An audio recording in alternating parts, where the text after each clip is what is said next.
Yabba dabba doo. Man, I grew up thinking this was the perfect life. A stone house, a happy family, best friend next door, a pet dinosaur, and an entire town called Bedrock, where everyone knows each other, and things are simple and fun, and... Wait a second. I spent the last 3 hours researching Fred Flintstone's life, and man, we need to talk. Because underneath all that yabba dabba doo energy, there's one of the most messed up existences American entertainment has ever put on television. And nobody noticed because there was a laugh track covering it all up. Today we're breaking down why being Fred Flintstone is an existential nightmare disguised as a prehistoric comedy. Buckle up. Let's start with the basics. What does Fred Flintstone do for a living? He's a Bronto crane operator at Slate Rock and Gravel Company. Translation: he spends his entire day operating a dinosaur as a crane at a quarry. That sounds reasonable until you realize Fred's been doing this for years of his life. Same job, same quarry, same Mr. Slate, screaming in his face. And here's the detail that broke me when I finally noticed it. Mr. Slate fires Fred countless times throughout the series. "Flintstone, you're fired!" That's practically one of the show's catchphrases. And what happens at the end of the episode? Fred gets rehired. Every single time. No exceptions. In psychology, they call this intermittent reinforcement. Basically, when a punishment happens but has no real consequence, the brain learns to normalize it as part of the routine. It's the same mechanism that keeps people trapped in abusive relationships. Fred gets fired, humiliated, rehired, and the next week he's back like nothing happened. That's not a job. That's a trap with a paycheck. And here's the detail that makes everything worse. At one point in the show, Fred gets the chance to be promoted to president of the company's concrete division. A real offer on screen. You know what he does? He turns it down. He asks for his old job back, with 2 weeks of vacation. That's the level of ambition the system crushed out of this man. It's not peace of mind, it's defeat dressed up as contentment. Oh, but it gets worse. Fred's real dream was never the quarry. Every stretch of his life he's trying to get rich some other way. Inventing drinks, trying to become an actor, betting on races, setting up a makeshift lab in the garage to create a new soda and beat, Cactus Cola. And you know what the result of every single one of those plans is? Zero. 0 times. Not one scheme ever works. Psychologists have a name for this pattern. Chronic magical thinking combined with low self-efficacy. Basically, the person genuinely believes it's going to work this time, even with a 100% consistent track record of failure. It's what keeps gambling addicts gambling. It's what keeps Fred dreaming. You remember Bedrock's technology, right? The bird that makes the work whistle sound. The baby elephant that works as a vacuum cleaner. The pig under the sink that works as a drain. The bird inside the camera that carves photos in stone. The pelican that's the trash can. Cool, right? Creative, right? Now here's the part nobody ever told you. Those animals are sentient. One of the most well-documented tropes in the show is exactly this. These animals complain about their unfair treatment. They're not just being exploited, they're intelligent enough to know it. Several of them make sarcastic comments about their conditions. The bird that screams at the end of the workday. He exists just to get his tail pulled over and over to signal the hours, and he knows it. You know what that is? That's slavery. With conscious animals. Played as a joke. DC Comics noticed this. They released The Flintstones, a comic written by Mark Russell and illustrated by Steve Pugh, where the parallel to animal slavery is explicit. The animals used as appliances only go by their appliance names, which directly echoes the concept of an imposed slave name. Now look at Fred through that lens. Fred Flintstone operates a crane made of a living brontosaurus. Every day. For years. At the quarry, pterodactyls are used as steam whistles with their tails being pulled by a supervisor. Mammoths carry rocks. Brontosauruses work as cranes. Triceratops as drilling machines. Stegosauruses as dump trucks.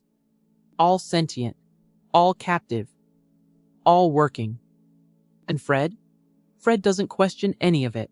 Fred is part of the system. He's not a villain. He literally can't see beyond what's normal in Bedrock. But that doesn't change the reality. You're the operator of a conscious, enslaved being. Every day, at 8 in the morning. But Fred loves Dino, right? Dino's family. Sure, what about the others? The ones without names who work as trash cans. That distinction between pet with a name, an animal that's an appliance, is exactly how systems of exploitation work in real life.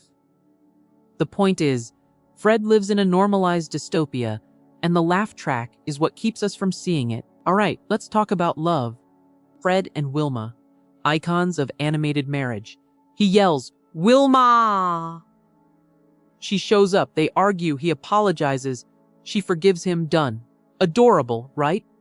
Here's the not-so-adorable analysis. Most of the Flintstones plots start with one of Fred's personality flaws. The guy is a walking personality flaw. He manipulates everyone around him like a chess grandmaster. He deceives the people in his life like he's running some kind of long con. And this starts on the very first episode. Fred and Barney had plans with their wives to go out. Fred would rather go bowling. So he fakes a head injury so Barney has to stay and take care of him while the women go to the opera alone. Episode 1.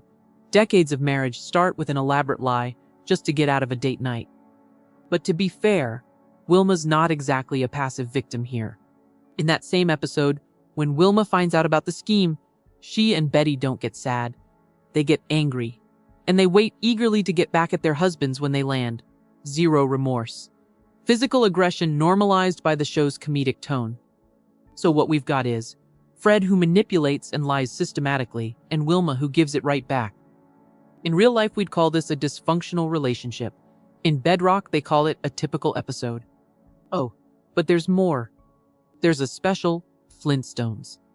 On the Rocks, where Fred blows off Wilma when she tries to seduce him, choosing to watch TV instead. Both of them come dangerously close to having affairs. Both of them get frighteningly close to divorce. And you know what fixes everything? Fred gets drunk and feels bad about it. Literally, the real dynamic of this marriage is, Wilma is the functional adult managing both their lives, and Fred is the eternal teenager with a mortgage and a pet dinosaur. Psychologists call this spousal parentification, when one partner takes on a parental role over the other. Wilma doesn't have a husband. She has 2 kids, Pebbles and Fred. And here's the detail that seals the argument. Wilma's mother, Pearl Slaghoople, has hated Fred from day one. She thinks her daughter married beneath her. And here's the disturbing part. She's probably not wrong from her perspective. Wilma came from money. Fred came from nothing. Wilma chose Fred. And Fred spends decades trying to prove that choice was worth it, without ever really pulling it off. That's not a comedy. That's a class drama with animation. Now we get to the part that actually gets to me. Fred Flintstone is a man who genuinely wants more. He's not cynical. He's not lazy at heart. He wants to move up in the world. He wants Wilma to be proud. He wants to be somebody in Bedrock. And he can't. Ever. Fred exists in an eternal loop. Every plan fails. Every scheme falls apart. Every attempt to climb the social ladder ends in the same place. Back at the quarry, operating the same brontosaurus, waiting for the bird to scream at the end of the shift. There's an episode, and the name is almost cruel in how accurate it is, called Flintstone of Prinstone, where Fred literally admits out loud that his future has no upward mobility, so he goes to college to try to change that. The result? Doesn't matter, because the next week he's back. You know who's not stuck in the same loop? Barney. Barney Rubble. The best friend, the so-called sidekick. Fred constantly talks down to him, calls Barney the dumbest man I've ever met. But Barney quietly gets through life with way more emotional stability. Barney and Betty have a relationship with more visible affection. Barney rarely makes the explosive decisions that sink their plans. Barney is basically the same quarry worker, just without the constant internal storm. And Fred? Fred keeps yelling louder, planning bigger, risking more, and ending up in the exact same place. The whole series is this. Fred subjected to the most brutal humiliations and defeats imaginable. And thanks to cartoon logic, Fred literally gets hit by the ceiling when the show needs a concrete metaphor for his victimhood. The ceiling hits Fred, literally and figuratively. Here's what really got me. Fred Flintstone isn't a bad person. He's not a villain. He's not even a heartless idiot. He's a man with good intentions, genuine love for his family, and an entire system conspiring to make sure he never gets anywhere. He was born into the wrong social stratum in Bedrock. He married someone whose social status was higher than his. He works for a boss who uses him as a disposable tool, fireable and rehirable at will. He lives in an economy where the only way up is dumb luck or a wild scheme that never works. Just like Ralph Cramden, the direct inspiration for the character, Fred is loud, hot-headed, and constantly scheming ways to improve his working-class family's situation, always with unintended results. That's not a character flaw. That's a response to a social structure that was never built for him to rise. And the yabba dabba do. That euphoric scream every time the end of shift whistle sounds? In the Flintstones comic, Mark Russell reveals something that changes everything. Yabba dabba do wasn't originally a cry of joy. It was a war cry. Fred is a veteran, and many of Bedrock's characters carry trauma that their society prefers to pretend doesn't exist. Suddenly, that catchphrase, that symbol of pure joy, starts sounding a lot more like a coping mechanism learned on the battlefield than anything else. Bedrock isn't a prehistoric utopia. It's 1960s American suburbia with a stone veneer and dinosaurs instead of cars. With every single problem 1960s American suburbia had: class traps, dysfunctional gender roles, normalized labor exploitation, and the constant illusion that next time it'll be different. And Fred screams, "Yabba dabba do," every afternoon because it's the only moment of the day when he can. So, why does being Fred Flintstone suck? Because you're trapped in a job that fires and rehires you on an infinite loop, operating consciously enslaved creatures without ever questioning it. Because your marriage is dysfunctional in beautiful ways, full of genuine love, but also chronic manipulation and dynamics that couples therapy would take decades to untangle.